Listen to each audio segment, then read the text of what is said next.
திராவிட முன்னேற்ற கழக ஆட்சியினை அழித்தெடுக்க வேண்டும் என்கின்ற உற்சாகத்தை உங்களுக்கு அளிப்பதற்காக உள்துறை அமைச்சர், கூட்டுறவுத்துறை அமைச்சர் திரு அமித்ஷா அவர்கள் வந்திருக்கிறார்.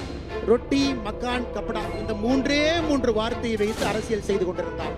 பெண்களுக்கு பாதுகாப்பு இல்லாத சார்கள் உழவிக் கொண்டிருக்கும் பொழுது எப்படி பெண்களுக்கு நிம்மதி? இது சாதாரணமான ஆட்சி இல்லைங்க. உலக வங்கியினுடைய ஆய்வறிக்கை சொல்லுது. பாரத் மாதா கி, பாரத் மாதா கி. அன்பார்ந்த பெரியோர்களே, தாய்மார்களே, அன்பிற்கினிய சகோதர சகோதரிகளே, நம்முடைய மத்திய உள்துறை அமைச்சர், மத்திய கூட்டுறவுத்துறையினுடைய அமைச்சர் திரு அமித்ஷா அவர்கள் தமிழகத்திற்கு ஒரு முக்கியமான நேரத்தில் இங்க வந்திருக்கிறாங்க. மத்தியில நம்முடைய ஆட்சி 2014 அமைந்த பிறகு 11 ஆண்டுகள் பூர்த்தி செய்துவிட்டு ஐயா அவங்க அங்க வந்திருக்கிறாங்க.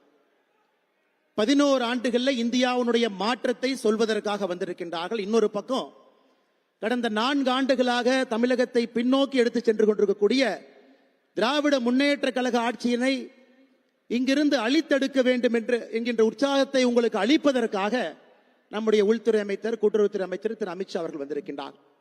மிகுந்த உற்சாகமான வரவேற்புக்கிடையே மதுரை மாநகரத்திற்கு நாம் எல்லோரும் கூட அவரை வரவேற்றுக் கொண்டிருக்கின்றோம். நம்முடைய ஆற்றல் மிகுந்த மாநில தலைவர், முன்னாள் அமைச்சர், நம்முடைய எல்லோருடைய அன்பையெல்லாம் பெற்றிருக்கக்கூடிய அண்ணன் நயினார் நாகேந்திரன் அவர்களுடைய முதல் நிகழ்வாகவும் கூட இருக்கிறது. அவருக்கும் இந்த நேரத்தில் நம்முடைய பாராட்டுகளையும் வாழ்த்துக்களையும் நாம் தெரிவித்துக் கொள்ள வேண்டும். நம்முடைய மத்திய இணை அமைச்சர் ஐயா முருகன் அவர்கள் இங்கே வந்து மிக அற்புதமாக மோடி ஐயாவுடைய சாதனையை பேசிவிட்டு அமர்ந்திருக்கின்றார்கள். அதே போல மேடையில் இருக்கக்கூடிய எல்லா நம்முடைய முக்கியமான மூத்த தலைவர்கள், காலத்தினுடைய அருமை கருதி எல்லாருடைய முக்கியமான மூத்த தலைவருடைய பெயரையும் நான் சொன்னதாக கருதி, அன்பு சொந்தங்களே, 11 ஆண்டுகள்ல நாம் செய்திருக்கக்கூடிய மிக முக்கியமான சாதனை என்னங்க? 60 ஆண்டு காலமாக காங்கிரஸ் ஆட்சி ரொட்டி, மக்கான், கப்படா இந்த மூன்று வார்த்தையை வைத்து அரசியல் செய்து கொண்டிருந்தார்கள். வறுமை அப்படியே இருந்துச்சு. ஏன்னா வறுமை இருந்தால் மட்டும்தான் அரசியல் செய்ய முடிந்தது. 2012 இந்தியாவில் $2.15 அதாவது 180 ரூபாய்க்கு கீழே வருமானம் பெறக்கூடியவர்கள் நாட்டினுடைய மக்கள் தொகையில 16.2% இருந்தார்கள் 2012. நம்ம ஆட்சிக்கு வந்து முழுமையாக இந்த 10 ஆண்டுகள் கழிச்சு பாருங்க, 2023 அதை வெறும் 2.3% கொண்டு வந்திருக்கின்றோம். இது மிகப்பெரிய சாதனை இல்லைங்களா? 10% நெட்டா 150 ரூபாய்க்கு கீழே வருமானம் இருக்கக்கூடியவர்களை எக்ஸ்ட்ரீம் பாவர்ட்டியிலிருந்து, அதிகப்படியான வறுமையிலிருந்து மேலே கொண்டு வந்திருக்கின்றோம். மிகப்பெரிய சாதனைகள். 11 ஆண்டுகள் நம்முடைய ஆட்சி மக்களுக்கு சொல்லி இருக்கின்றோம்.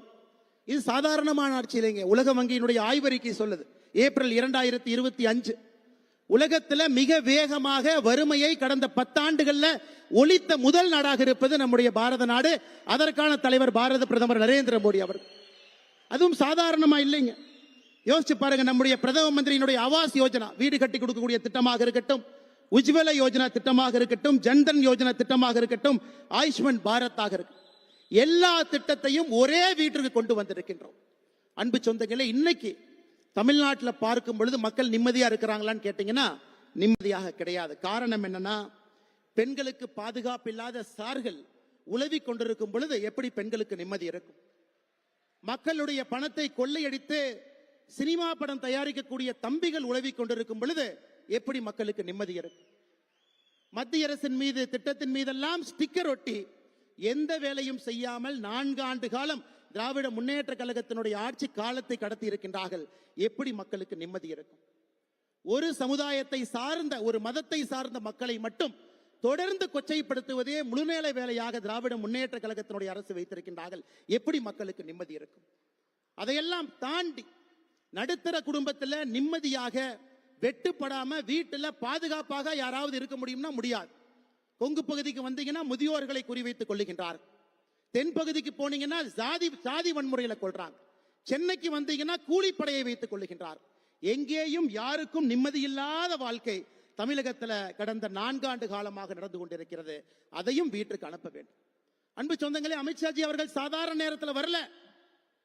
ஒரே நாடு, ஒரே கொடி என்று இருக்க வேண்டிய இடத்துல ஒரே நாட்டில் 2 சட்டங்கள், 2 கொடி இருந்ததை ஒழித்துவிட்டு 2019 ஆர்டிகல் 370 கொண்டு விட்டு அதன் மூலமாக கடந்த 5 ஆண்டுகள்ல காஷ்மீர் நிம்மதியை பார்க்கணும்.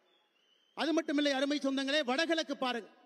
வடகிழக்குல எவ்வளவு அச்சுறுத்தல், எவ்வளவு பாதுகாப்பு பிரச்சனைகள்.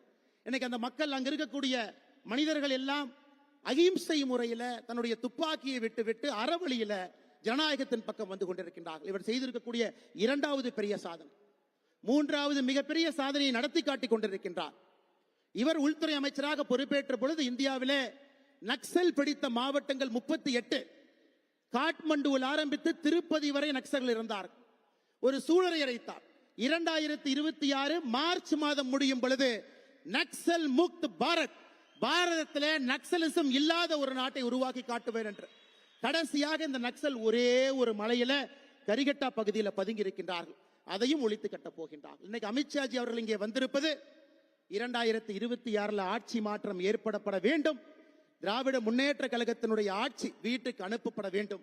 அதற்காகத்தான் குறிப்பாக பூத்துல வேலை செய்யறவங்க, மாவட்டத்தில் வேலை செய்யறவங்க, மாநிலத்தில் வேலை செய்யறவங்க, பாரதிய ஜனதா கட்சியினுடைய பொறுப்பில் இருக்கக்கூடியவங்களை மட்டும் மதுரையில் அழைத்து நம்முடைய மாநில தலைவர் அண்ணன் நயினார் நாகேந்திரன் அவர்கள் இந்த கூட்டத்தை நடத்தி கொண்டிருக்கின்றார்கள். அன்பு சொந்தங்களே, ஒரு சங்கல்பத்தோடு செல்லுவோம். 2026 நம்முடைய ஒற்றை இலக்கு திராவிட முன்னேற்ற கழகத்தை வீட்டுக்கு அனுப்புவது மட்டும்தான் ஒற்றை இலக்கு.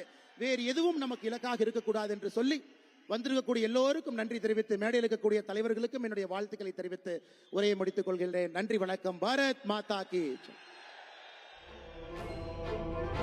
भारत माता की